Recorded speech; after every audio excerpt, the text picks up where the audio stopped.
quero saudar os amados irmãos aqui presentes no templo e a você que está em casa, com a graça e a paz do nosso Senhor e Salvador, Jesus Cristo. Eu quero convidar você a abrir a palavra de Deus no livro de Juízes, capítulo 2. Nós vamos ler do versículo 1 ao versículo de número 5. Juízes, capítulo 2, dos versículos 1 ao versículo de número 5.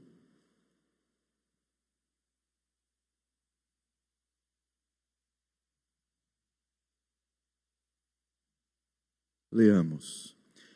Subiu o anjo do Senhor de Gilgal a Boquim e disse: do Egito vos fiz subir e vos trouxe a terra que, sob juramento, havia prometido a vossos pais. Eu disse: nunca invalidarei a minha aliança convosco. Vós, porém, não fareis aliança com os moradores desta terra. Antes derribarei os seus altares. Contudo, não obedecestes a minha voz. Que é isso que fizestes? Pelo que também eu disse: não os expulsarei de diante de vós, antes vos serão por adversários, e os seus deuses vos serão por laço. Sucedeu que, falando o anjo do Senhor estas palavras a todos os filhos de Israel, levantou o povo sua voz e chorou. Daí chamarem a esse lugar Boquim e sacrificaram ali ao Senhor. Amém? Vamos orar. Senhor nosso Deus e amado Pai, estamos diante da Tua santa palavra e a nossa oração é que o Senhor fale conosco nesta noite. Que o Senhor Deus esteja falando de maneira que possamos, ó Deus, compreender, discernir e viver esta palavra que é tão preciosa para nós. Nós te oramos, ó Deus, em nome de Jesus. Amém. Meus irmãos, nós podemos tirar lições preciosas dessa palavra e aplicar na nossa vida. Nós encontramos nesse texto aqui o povo que foi para Israel, e esse povo aqui, na verdade, eles viam dos seus vizinhos, geralmente os povos, cada um tinha o seu rei. E eles ansiaram no coração o desejo também de ter alguém que tivesse um domínio sobre eles. Nós também queremos um rei. Mas, na verdade, eles não tinham esse entendimento porque o rei deles não era visível, mas invisível. Deus estava ali numa teocracia com eles. Que privilégio ter um governo teocrático.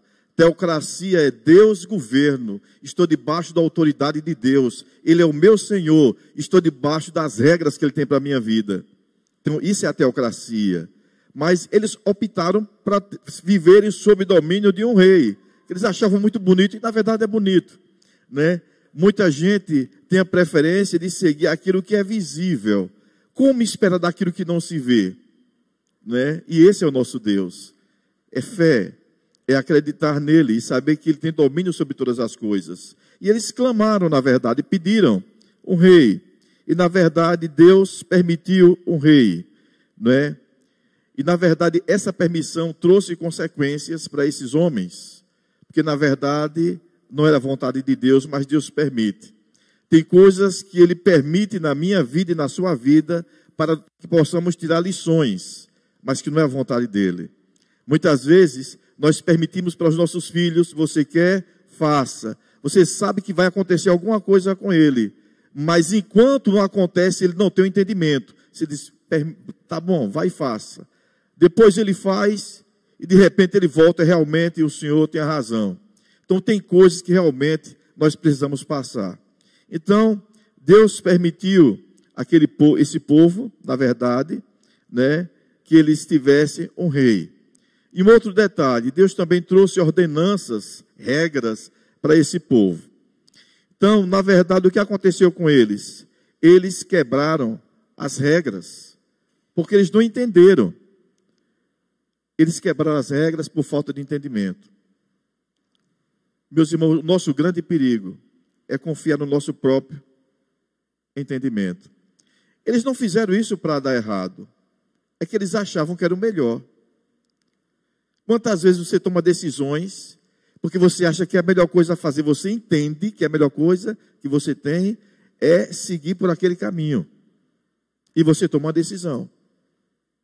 Só que, consciente ou inconsciente, as consequências chegam.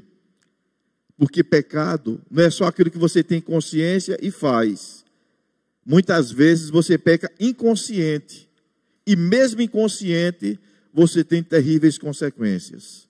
E eu creio que esse povo aqui, eles cometeram um pecado inconsciente. Desobedeceram, mas não tinham consciência do fato. Porque eles entenderam que a melhor coisa que eles poderiam fazer era aquilo que estava na ideia deles. Não é? Eles foram escravos do Egito, saíram do Egito, não é? E como é que a gente vai se separar desse povo? Nós podemos fazer o contrário. Nós vamos agora escravizar esse povo para que eles trabalhem para nós e nós teremos domínio sobre isso, sobre eles. Mas não foi isso que Deus mandou. Houve uma mistura, o casamento, mas não foi isso que Deus mandou. Mas quantas vezes nós nos casamos dessa forma? Nós não olhamos, casamos visando o exterior das pessoas, ou as posses que aquela pessoa tem, e nos esquecemos dos valores que Deus estabelece. E a gente quebra a cara e se arrebenta. Porque estamos tomando decisões por um entendimento errado. Isso traz consequências. E essas consequências alcançam não somente a sua vida, mas uma geração inteira. Porque muitas vezes nós seguimos aquilo que a gente pensa. Eu acho que é para que é melhor. E você segue. Não, eu entendo que é dessa forma. E você segue. E pessoas saem caminhando de um lado para o outro, tendo uma vida angustiada, uma vida perplexa, uma vida de sofrimento, e recorre a Deus para orar. Mas não se arrepende. Então nós vamos compreender algumas coisas importantes nesse texto. Esse texto diz, irmãos, que subiu o anjo do Senhor a Gilgal e a Boquim e disse, não é? Esse anjo anjo é mensageiro da parte de Deus, ele levou essa mensagem para aquele povo, o povo de Israel. Ele disse: do Egito vos fiz subir e vos trouxe a terra que, sob juramento, havia prometido a vossos pais. Eu disse: nunca invalidarei a minha aliança. Quem disse isso foi Deus. Ele está trazendo a memória daquele povo, que foi ele que tirou eles do sofrimento. Eu tirei vocês da angústia, da dor, da opressão. Vocês viviam algemados. E está trazendo, refrescando a memória daquele povo. Está conversando com eles. Eu trouxe vocês do cativeiro, porque eu tinha uma aliança, com os seus pais. No versículo 2, ele diz: vós, porém, os votos, no caso, os termos da aliança que ele fez com o povo. Os termos da aliança foi: não fareis aliança com os moradores da terra, antes derribarei os seus altares. Contudo, não obedecestes a minha voz. Então, aqueles quebraram o contrato, quebraram os termos, porque eles se envolveram com um povo estranho. Esse povo tinha uma cultura diferente. Eles adoravam diferente. Eles não tinham a mesma inclinação daquele povo. Por isso que Deus disse: não se misture. Cuidado com quem vocês andam. Deus tem um cuidado com aquele povo. E eles quebraram esses termos. E o anjo ainda disse da parte do Senhor: vocês não obedeceram a minha voz. O que foi isso que vocês fizeram? Meus irmãos, a partir desse momento, Deus traz uma disciplina para aquele povo. A disciplina de Deus é uma bênção. Quando Deus resolve me disciplinar, a mim, a vocês, isso é a maior prova de amor. Porque quando Deus me disciplina, é porque Ele quer me levar de volta para casa. Porque quando nós estamos fora dos princípios da palavra de Deus, nós também estamos ausentes dele. A presença de Deus não está com aquelas pessoas que vivem desobediência. Há uma separação. Então, ele disciplina aquelas pessoas em amor, para que através dessa disciplina, essas pessoas sejam despertadas. A disciplina tem o objetivo de nos despertar, desvendar os nossos olhos e saber que nós cometemos algumas falhas. Então, quais foram as varas de disciplina que o Senhor usou para com o seu povo a quem ele amava e nos ama? Ele usou os mesopotâmios, os moabitas, os amonitas, os amalequitas, os filisteus, os caldeus, os midianitas e os amalequitas. Esses inimigos são varas que Deus usou para disciplinar aquele povo. Deus disse: eles terão domínio sobre vocês. Vocês viverão sob o jugo deles. A gente pensa que tem coisas que acontecem com a gente e a gente começa a orar repreendendo. Irmãos, muitas vezes Deus envia pessoas na minha e na sua vida, tem um domínio sobre nós, somos maltratados, a gente reclama, mas ali são mensageiros de Deus para nos disciplinar. Ou ele não é soberano? Ele tem o domínio sobre todas as coisas. Então, ele usou isso aqui como varas para disciplinar as pessoas. E o que acontecia? Quando esse povo estava muito oprimido por estes homens, quando eles se arrependiam verdadeiramente e confessavam os seus pecados a Deus e desejavam ter uma vida reta, aí Deus levantava alguém para libertá-los. Quais foram os libertadores? Otoniel foi um deles, Eude foi um deles, Sangar, o Senhor levantou Débora, Gideão, Sansão. Gente, foi durante muito tempo. Deus não quer que nós ficamos em sofrimento, em disciplina constante. Mas simplesmente Ele quer ter comunhão comigo. E Ele sabe que eu preciso me arrepender. Mas a gente tem que passar pela dor. Se não tiver dor, se não tiver disciplina, não tem arrependimento. Por isso que Ele cria os vales para a nossa vida. Se isso não ocorre, se não tem arrependimento, não tem presença. Meus irmãos, quanto de nós temos a consciência de um erro que nós cometemos? Lembramos, mas não tem um arrependimento. Não basta lembrar do pecado, é preciso se arrepender. O arrependimento é uma ação do Espírito Santo. Mas essa dor nos leva a nos prostrar diante de Deus.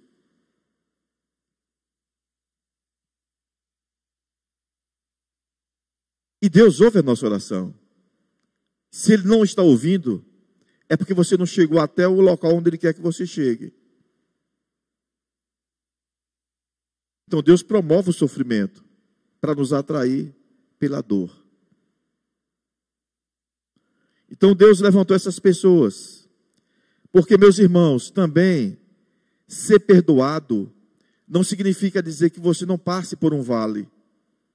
Porque Deus também quer sarar a gente. Vocês lembram daquela expressão tão linda? Que conversa linda de pai e filho. Quando Natan chega para Davi e diz: Davi, os teus pecados, eu vi a tua oração. Olha que coisa linda. Os teus pecados estão perdoados. Mas a espada não vai sair da tua casa. As consequências. Porque Deus queria tratar com o coração dele. E só se trata no vale. Está doendo. Ele sofreu. E ele ainda traz uma palavra de conforto para Davi. Disse: olha, o desejo do teu coração vai acontecer na vida do teu filho, mas você não. Eu vou tirar essa alegria de você. Você não vai reconstruir o templo, mas o teu filho vai. Quando você estiver junto de seus pais, eu vou ter ele por filho. Ele vai ser o meu filho. Mas se ele me desobedecer, eu vou disciplinar ele com varas de homens. Mas a minha misericórdia não vai se apartar dele. Meus irmãos, quanto sofrimento Salomão passou, mas não perdeu o galardão, porque foi aliança e foi promessa de Deus, mas passou pela dor. Então, é o preço da desobediência. Então, eu quero que vocês, comigo, analisem isso. Quando somos desobedientes ao Senhor? Estava meditando hoje, quando nós somos desobedientes ao Senhor? Nós escolhemos o contrário do que realmente precisamos. Nós escolhemos o contrário do que realmente precisamos. Quando nós somos desobedientes ao Senhor. Você corre incansavelmente atrás de alguma coisa. Você se cansa e parece que você não alcança. Você está correndo. Isso é fruto da desobediência ao Senhor. Vivemos uma vida de angústia, uma vida de cansaço, uma vida vazia, não é? Trabalhamos demais. Parece que trabalhamos o tempo todo e não encontramos nada. Quando nós vivemos em desobediência ao Senhor, buscamos coisas por tudo que é lado e nós esquecemos que a única coisa que nós necessitamos é do Senhor. Vocês lembrem, eu não sei como está a mente e o coração de vocês, mas o mundo vive numa angústia terrível. O mundo vive um vazio, um desencontro, uma falta de alegria, de esperança. As pessoas correm de um lado para o outro à procura de calma, de sossego, de um alívio para suas aflições. Elas procuram aliviar suas dores em qualquer lugar. Eu já ouvi pessoas dizendo, eu vou mudar minha vida. Sabe de que mais? Eu vou no cinema assistir um filme para ver se alivia um pouco. Ela diz, eu vou passear, vou para tal lugar, eu vou fazer uma viagem. E para onde vai levando os problemas. Porque estão procurando a solução no lugar errado. Meus irmãos, nesse texto que nós estamos compartilhando com os irmãos aqui, e nós tiramos lições para a nossa vida, quando nós resolvemos conversar com Deus, a ter Ele como realmente o nosso Senhor. Você dizer, Deus, eu preciso viver numa teocracia. O Senhor é o meu dono, o Senhor é o meu Senhor. Eu sou teu servo. O Senhor está na sua agenda, na sua casa. Você não decide, você consulta. A minha alegria é fazer a tua vontade. Quantas escolhas que nós fazemos sem consultar a Deus, só porque a nossa inclinação quer tanto, eu quero tanto isso, como eu quero isso. E você começa a buscar aquilo que você mais deseja. Mas é aquilo que está no coração de Deus para você? Se for, é bênção. Mas se não for, você não vai ser feliz nisso que você quer. Porque sem Deus, não existe felicidade. Sem entrega a Deus, não existe alegria. A única coisa que Ele quer é que nós temos uma vida de obediência a Ele. Esse povo perdeu muito, porque fizeram uma escolha errada. Então, suas escolhas, as minhas escolhas, conscientes ou inconscientes, elas trazem consequências para mim e para a sua vida. E muitas vezes são consequências irreparáveis. Esses homens, eles tiveram uma grande oportunidade. Porque o texto diz que quando o anjo falou com eles se prostraram. Eles reconheceram o erro deles, se colocaram no chão, fizeram sacrifícios ao Senhor, confessaram os seus pecados. Mas eles mudaram de atitude. E o que aconteceu? Deus enviou um libertador. Porque não basta reconhecer o erro. Precisamos nos arrepender, mudar de atitude imediatamente. Quantas pessoas que eu já andei conversando com elas e elas me dizem, pastor, eu sei o que tenho que fazer, mas o erro é humano, é a inclinação do coração da gente, todo mundo peca, todo mundo erra. O erro é humano. E aí vai caminhando. Irmãos, na medida que Deus toca no nosso coração, nós temos uma grande responsabilidade. E mesmo que Ele não toque, você precisa ir atrás dEle. e constantemente está dizendo: Senhor, veja se tem alguma coisa, porque eu não confio em mim, eu preciso que o Senhor me ajude. Nós necessitamos de Deus. Nas minhas aflições, olhe que não são poucas, eu aprendi nas minhas angústias e nas minhas dores, quando eu estou passando nos piores vales, eu vou conversar com Deus. Senhor, e a primeira coisa que eu peço a Ele é que Ele me ajude a olhar pelo retrovisor da vida. Coisas que eu não percebi, Senhor, me mostre coisas que eu preciso colocar no altar do Senhor.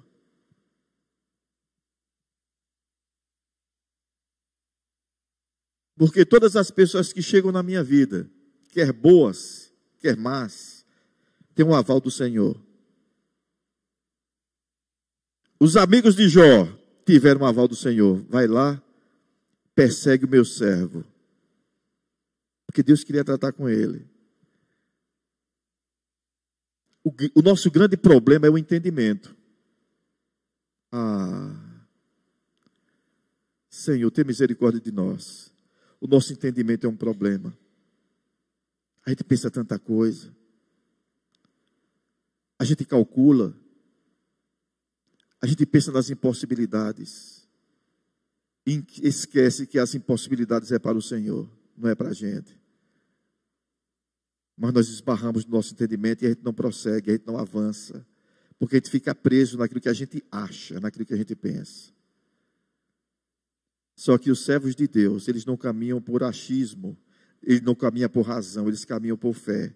Muita gente não entende isso até hoje. Gente, os servos de Deus não caminham por razão, eles caminham por fé. E fé é Deus falar no meu coração. Você tem a convicção de que Deus disse vá. Você não vê caminho, ele disse vá que eu estou mandando você ir. E você vai na certeza de que ele vai fazer. A gente fica calculando. Será que vai dar? Será que não vai? Você já afastou todas as possibilidades de Deus agir na sua vida. Que você está caminhando na força do seu braço. A gente precisa aprender. E Deus quer que nós andemos dessa forma. Confiando nele. Obedecendo a voz dele. E Deus cria situações na nossa vida para a gente observar. Para a gente ter um relacionamento com ele. Dessa forma. Relacionamento com Deus é fé. Não é razão. Não é a fé volitiva em ação. E nós precisamos ter esse discernimento. Se não tiver a visão de Deus, a gente não anda. Os servos de Deus, eles veem coisas que ninguém vê, mas que Deus mostra para ele, pelos olhos da fé. E os olhos da fé são mais visíveis do que aquilo que é concreto. Às vezes você, será que isso aqui pode cair?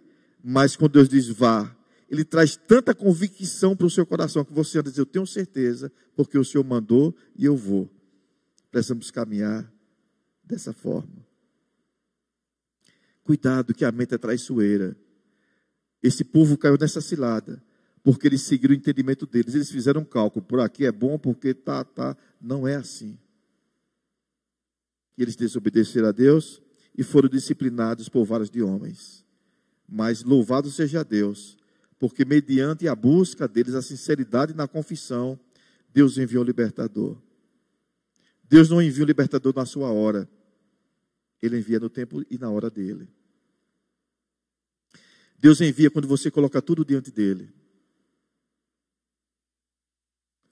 E eu não me canso de falar sobre isso. Meus irmãos, quando foi que Deus mandou o libertador para uma mulher que sofria tanto? Quanto tempo? Mais de 10 anos. Estou falando de Ana. Ana passou por tantos momentos difíceis ali. Foi tão maltratada, sofreu tanto. Todo ano ela saía de onde ela morava para Jerusalém a pé, ouvindo chacotas da sua rival. Quando chega no templo, a sua rival coloca no altar, diante do sacerdote, um filho. Ana olha. É porque vocês não sabem disso. Se vocês mergulharem na história, vocês vão perceber que uma mulher estéril não tinha valor nenhum. Era um lixo.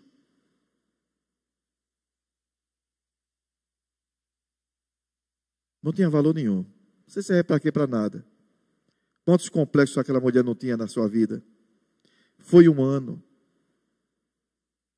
No outro ano, ela viaja acompanhando a sua rival novamente, que vai levar o segundo filho. 3º ano, a Bíblia nos conta que Penina já tinha 10 filhos, então foram 10 anos nessa viagem. 10 anos de sofrimento. De tal forma que ela estava tão angustiada, que o seu marido perguntou: por que é que você está assim? Eu amo você. O que são 10 filhos? Mas a mulher estava num sofrimento tão grande, que no 10º ano de sofrimento, ela foi para o templo com uma outra proposta. Ela disse: vou me derramar diante do Senhor. Quando ela se derramou diante do Senhor verdadeiramente, quando ela se entregou totalmente, plenamente, foi quando o Senhor ouviu a oração dela. Deus não quer partes, Ele quer tudo. Ela derramou tudo no altar do Senhor. O Senhor viu a dor do coração dela, o seu lamento. E o Senhor abençoou Ana, disse: eu vou te dar, conceder isso que você está me pedindo. Ana estava tão grata que devolveu para o Senhor. O Senhor disse: que mulher preciosa, vou te dar mais 6 filhos. E a Bíblia diz que o que aconteceu nessa história tão linda. Deus deu 6 filhos para ela, com 7. O que foi que essa mulher fez? Ela adorou o Senhor. E o que foi que o Senhor fez novamente? O Senhor foi lá e quebrou a sua rival. Tirou todas as suas forças e quebrou. Porque a vingança pertence a Deus e não a gente. Ana passou e viu Ana exaltada e a sua rival totalmente quebrada. Porque é Deus quem quebra os inimigos, não somos nós. Pois nós devemos estar ansiando nem esperando vingança contra ninguém. Quando você é de Deus, Deus entra na sua causa e faz. Então, quando esses homens aqui se arrependeram verdadeiramente, o Senhor mudou a história deles. Enviou um libertador. E eles passaram a ter uma vida totalmente diferente. Porque a disciplina do Senhor, ela tem um propósito nas nossas vidas. É de nos restaurar. Restaurar a comunhão entre nós, entre Deus e nós, não é entre nós e Deus. É entre Deus e nós. E a comunhão uns com os outros. Eu jamais posso ter uma comunhão sincera com vocês, se Deus não estiver comigo primeiro. E eles viveram em harmonia por um tempo, até que desobedeceram novamente. E outra situação complicada aconteceu na vida deles, e eles se arrependeram novamente e clamaram ao Senhor, e o Senhor deu o livramento que eles necessitavam. Então, meus irmãos, a única coisa que nós precisamos é de Deus. E depositar o nosso coração nele. No momento tão drástico que nós estamos vivendo como este, de eleições, nós precisamos viver 2 Crônicas 7,14. O problema não está em Brasília. Tá, não. O problema está nos nossos corações. Se nós estivermos com Deus, e se nós estivermos dentro do inferno, mas se nós estivermos com Deus, nós estamos muito bem. Porque Satanás, nenhum demônio pode tocar naqueles que estão com Deus. Então o problema está nos nossos corações, nas nossas vidas. Vocês lembram da comunhão que Abraão tinha com o Senhor? E Abraão estava ali preocupado: Senhor, o Senhor vai destruir a cidade de Sodoma. Mas lá, o meu sobrinho está lá. Ele não falou para Deus, mas Deus sabia do coração dele. E ele perguntou: Senhor, se tiver 50 justos, o Senhor vai destruir? Ele disse: não, eu pouparei. Se tiver 40, ele foi baixando a quantidade pequena. Não, por conta daquele que está lá, que é o meu servo, eu não destruirei. Mas o Senhor retirou e a cidade foi destruída, por conta da fidelidade de um homem. Então, quando nós obedecemos a Deus e somos fiéis naquilo que Deus nos chamou, a mão do Senhor está sobre a nossa vida e ninguém pode nos tocar. Então precisamos orar. A gente peca muito apontando para um e para outro, mas o momento é de individualmente você cuidar da sua vida. Depois que você estiver pronto, aí você vai tratar de tirar o argueiro do olho do seu irmão. Mas tem muita gente que não consegue enxergar um palmo na frente do nariz, mas está acusando o meu mundo de gente. O objetivo é, se você é servo de Deus, se obedeça a Ele. Trate primeiro com a sua vida. e depois você vai ajudar aquele que necessita. Porque a nossa missão nesse mundo é de servo. Nós fomos chamados para cá, irmãos. Não foi para cuidar de nós, não foi para cuidar dos outros. Tanto é, para deixar isso muito claro, que o dom que Deus me deu não serve para mim. Vocês sabiam disso? O dom que Ele me deu não serve para mim. Serve para outra pessoa. O que eu tenho não me serve, mas o que vocês têm eu preciso. Me ajude. Vamos ser um corpo comigo. Veja que grandeza de Deus. Porque Ele nos chamou para andarmos cuidando uns dos outros. Eu não tenho o que você tem e você tem aquilo que eu não tenho. Vamos caminhar. Esse é o plano de Deus. Não fomos chamados para engordar. A nossa missão aqui é de ser corpo no corpo de Cristo. É de orar. Mas também tem um detalhe. Se você não tiver uma vida de obediência, não adianta você orar, não. Lá em Jó, capítulo 9, se não me falha a memória, a Bíblia diz que gritos vazios Deus não ouve. Então, se você não santificar sua vida, se você não estiver no altar do Senhor, você pode chorar lágrimas de sangue, mas a sua oração não será ouvida. Isaías capítulo 59 diz que a mão do Senhor não está encolhida para que não possa salvar, nem surdo ouvido para que ele não possa ouvir. Mas a única coisa que nos separa dele é aquilo que eu penso, é aquilo que eu sinto que desagrada a Deus. Tem pensamentos que não convém você pensar. Ele não já disse? O que você pensa? Os pensamentos não podem ter domínio sobre você. Tem coisas que você sabe que você não deve estar sentindo. Aí é onde você trava a luta com você mesmo. Esse sentimento não é bom. Aqui é a casa de Deus. Não posso deixar esse sentimento aqui. Quando tem um mau cheiro na sua casa, o que é que você faz? Você compra um bom ar, né? Pelo menos para neutralizar, né? Para enganar, né? Não estou conseguindo dormir. Você quer um ar que você possa respirar. Você quer um ambiente para você respirar. Porque você quer estar em paz. Então, quando nós estamos com a vida fora dos caminhos do Senhor, nós não temos comunhão com Ele, não tem contato. A gente precisa entender isso, meus irmãos. Por isso que Ele diz que, sem santificação, nós não podemos ver o Senhor. Não adianta tentar enganar ninguém. É isso. Nem tentar enganar os outros. Porque Deus está vendo o que eu estou falando, Ele sabe o que tem dentro de mim e o que tem dentro de você. Então, a nossa grande missão hoje é preparar as nossas vidas, é cuidar do azeite que está dentro de mim e de você. E ter uma vida que engrandeça e glorifique o nome do Senhor. Então, isso é fundamental para a nossa vida. E isso agrada a Deus. Então, quando nós desobedecemos ao Senhor, nós colhemos coisas que a gente não quer colher. E às vezes você diz assim, não sei porque isso acontece comigo. Você vive uma vida que você não tem paz. Eu não sei o que foi que eu fiz. Você vive angustiado o tempo todo. Deus não quer isso para a gente. Por isso que Ele nos aconselha até dizendo assim, olha, um coração alegre aformoseia o rosto. O coração cheio de Deus traz formosura, traz prazer, traz alegria, traz conforto, né? Traz paz. Mas para isso, nós temos que cuidar daquilo que está dentro de nós. Para que a gente não passe por isso aqui, que aqueles homens inconscientes decidiram fazer. Escolher um domínio humano, em vez de viver debaixo da teocracia dos cuidados do Senhor. Então reflita sobre isso. Pense um pouco sobre a sua vida. E pode ter certeza de uma coisa. Você não é inútil. Eu não sou inútil. Por isso que nós estamos aqui. Só descubra o seu papel e glorifique a Deus. E sirva aos outros com aquilo que Deus colocou em você.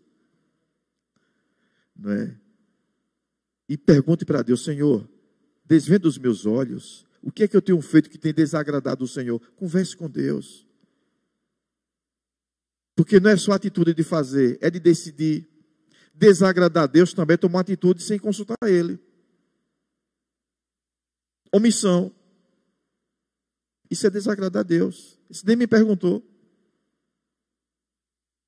Quantas vezes uma pessoa que você quer bem toma decisões e não pergunta a você, você fica chateado. Nem me disse, nem me falou, nem me deu satisfação. Mas quantas decisões nós tomamos sem dar satisfação para o Senhor? Meus irmãos, é uma palavra para a gente meditar um pouco. É uma palavra para a gente refletir. Coloca a sua vida diante de Deus. Peça discernimento a Deus. E não faça da sua razão um tribunal. Achar que você sabe e começar a achar que você é o dono da verdade. Tem que ser assim, assim, assim. A verdade está com o Senhor. E precisamos recorrer a Ele. E pedir a ajuda dEle. Dizer, Senhor, a gente não sabe, a gente quer que o Senhor ensine. Porque as bênçãos de Deus, muitas vezes, estão naquilo que você não está vendo. Mas quem que vê é Ele, não é você. E muitas vezes a sua desgraça está no lugar que você imagina que está a sua vitória. A minha bênção está ali, eu quero chegar, nem sempre. Então é melhor os olhos que criou todas as coisas, visíveis e invisíveis, que tem um saber de todas as coisas, que Ele decida por você. Que Ele te mostre o caminho. E que Ele traga a verdadeira iluminação que é a dele. A luz que acende a razão, que desce do Pai das luzes. Toca no nosso espírito e vivifica a nossa mente.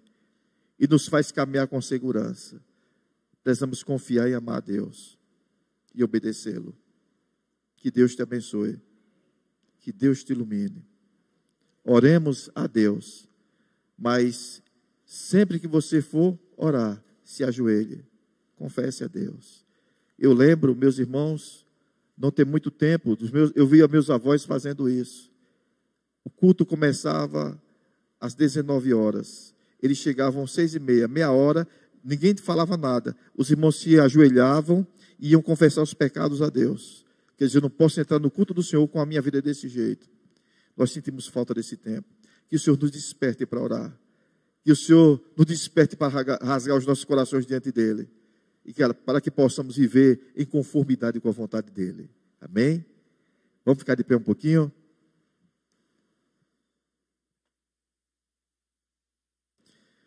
Senhor nosso Deus e amado Pai, nós estamos aqui, Senhor, porque nós necessitamos muito da direção do Senhor, da iluminação do Senhor, do auxílio do Senhor, da capacitação do Senhor.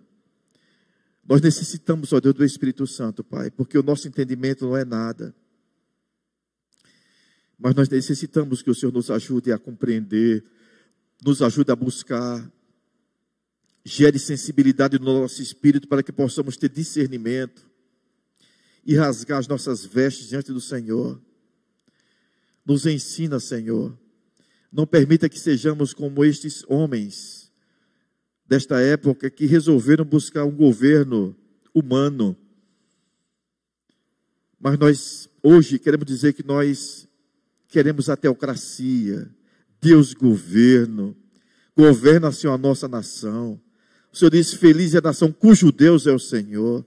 Nós não queremos estar debaixo de outra autoridade que não seja a tua, Senhor. Nós não queremos seguir a pensamentos, a ideologias que ferem a palavra do Senhor. Porque nós somos o teu povo, o Senhor nos escolheu antes da fundação do mundo para nos ensinar.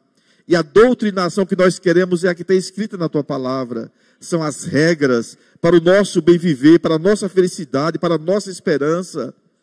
Para que possamos ter uma terra curada, sarada, famílias restauradas, Senhor. Tem misericórdia, Senhor, do teu povo, Senhor. Acende e desperta a nossa alma, Pai, por amor do teu nome, Senhor. Ó Deus, colocamos a nossa nação diante do Senhor, todas as autoridades constituídas, também as autoridades eclesiásticas, que nós estejamos, ó Deus, em unidade para conversar com o Senhor. Dá que sejamos uma igreja, Senhor, unânimes na oração, na comunhão, no partir do pão, que possamos cuidar uns dos outros conforme a tua vontade, Deus. Nós te somos muito agradecidos, Pai, fala conosco. Nós te oramos em nome de Jesus. Amém.